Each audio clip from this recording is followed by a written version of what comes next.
Assalamualaikum warahmatullahi wabarakatuh. Alhamdulillah, alhamdulillahirabbil alamin. Segala puji bagi Allah Subhanahu wa taala. Salawat dan salam semoga tercurah pada Nabi Muhammad sallallahu alaihi wasallam, keluarga, sahabat, dan kita semua yang istiqomah mengikuti ajarannya. Teman-teman, hari ini kita hidup di zaman yang unik. Informasi bergerak lebih cepat daripada klarifikasi. Sekali klik, share, sebuah kabar bisa menyebar ke ratusan orang. Masalahnya, kalau kabar itu salah, kita bisa ikut menambah kerusakan tanpa kita sadari. Maka dari itu, video kali ini akan membahas satu prinsip Al-Quran yang sangat relevan dengan teknologi, yaitu tabayyun, meneliti kebenaran berita sebelum bertindak atau menyebarkannya. Allah Subhanahu wa taala berfirman dalam Quran surah Al-Hujurat ayat 6 yang berbunyi, A'udzu billahi minasyaitonir rajim. Ya ayyuhalladzina amanu in ja'akum fasikum binaba'in fatabayyanu an tusibu qauman bijahalatin fatusbihu ala ma fa'altum nadimin. Yang artinya, wahai orang-orang yang beriman, jika seseorang yang fasik datang kepadamu membawa suatu berita, maka telitilah kebenarannya, agar kamu tidak mencelakakan suatu kaum karena kebodohan, yang akhirnya kamu menyesali perbuatanmu itu. Kuncinya ada pada kata telitilah kebenarannya.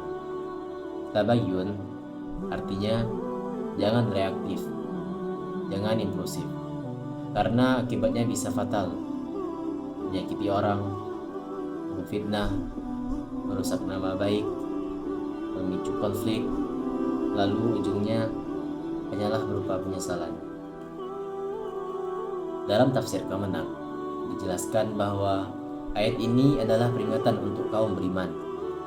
Jangan tergesa menerima berita sebelum diperiksa. Kalau sumbernya orang fasik yang tidak menjaga integritas, maka lebih besar kemungkinan berita itu tidak benar atau dipelintir. Sikap hati ini supaya kita tidak menanggung penyesalan akibat tindakan yang dibangun dari informasi yang salah. Menariknya, para ulama juga menjelaskan latar peristiwa turunnya ayat ini. Dalam riwayat yang disebutkan, Nabi Muhammad SAW mengutus seseorang untuk mengambil zakat dari suatu kaum. Terjadi kesalahpahaman, utusan itu menyangka dirinya terancam, lalu kembali membawa laporan yang tidak sesuai kenyataannya. Akhirnya Nabi SAW mengirim utusan lain untuk memastikan langsung kondisi di lapangan, dan ternyata kaum tersebut tetap muslim dan menunaikan zakat. Dari peristiwa itu turunlah perintah tabayyun. Pelajarannya, bahkan di zaman Nabi SAW, informasi bisa keliru. Maka solusi Quran jelas. Cek dulu, jangan langsung ambil kesimpulan. Dalam penjelasan tafsir, ada juga pembahasan bahwa di sebagian qiraat atau riwayat bacaan, maknanya mengarah pada memverifikasi dan bersikap mantap. Dalam arti lain, tidak tergesa. Intinya sama, jangan terburu-buru mengambil tindakan sebelum jelas. Kemudian ada ayat lain yang sangat menyentuh hati seorang muslim pada era digital saat ini. Allah Subhanahu wa taala berfirman, A'udzu billahi minasyaitonir rajim. Wala taqfu ma laysa laka bihi ilm. Innas sam'a wal basara wal fuada kullu ulaika kana 'anhu mas'ula.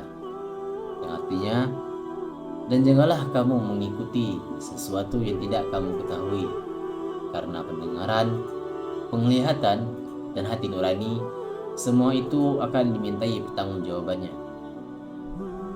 Tafsir Kemenak menjelaskan larangan mengikuti perkataan atau perbuatan yang tidak diketahui kebenarannya, hak ucapan maupun tindakan Intinya, kita akan dimintai pertanggungjawaban atas apa yang kita konsumsi dan apa yang kita sebarkan. Adapun Rasulullah SAW juga pernah bersabda, yang artinya cukuplah seseorang dianggap berdusta ketika ia terus menceritakan semua yang ia dengar. Hadis ini menyentuh banget di era timeline pada saat ini. Kalau kita menyebarkan semua yang kita dengar tanpa sharing, kita sedang membuka pintu kebohongan.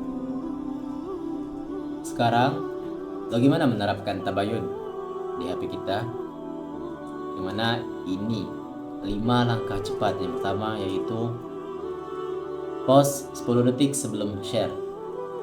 Kalau berita bikin emosi atau bikin marah dan takut, itu biasanya umpan yang bikin kita reaktif. Yang kedua, cek sumber asli. Ini dari akun resmi, ada nama penulis atau ada rujukan jelas. Yang ketiga, bandingkan minimal 2 sumber lain yang kredibel. Kalau cuma beredar di suatu tempat, kita patut curigai. Yang keempat, cek konteks dan tanggal berita. Banyak hoax itu berita lama yang diangkat kembali atau potongan video tanpa konteks. Dan yang terakhir yaitu, kalau belum yakin, jangan sebar. Menahan diri itu juga ibadah. Dan teknologi bisa membantu. Fitur pencarian, reverse image, search cek fakta, atau baca klarifikasi dari sumber resmi. Prinsipnya, gunakan teknologi sebagai alat tabayun, bukan alat menyebar kebingungan. Sekian materi kultum dari saya yang serba singkat dan serba terburu-buru. Apabila ada kesalahan kata dan ucap, saya minta maaf yang sebesar-besarnya, karena yang mutlak kebenarannya hanya milik Allah Subhanahu wa Ta'ala. Semoga Allah jadikan kita hamba yang bijak dalam bermedia, berilmu sebelum berbicara, teliti sebelum menyebar, dan adil sebelum menilai. Wallahu a'lam bishawab. Sekian dari saya akhiri. Assalamualaikum warahmatullahi wabarakatuh.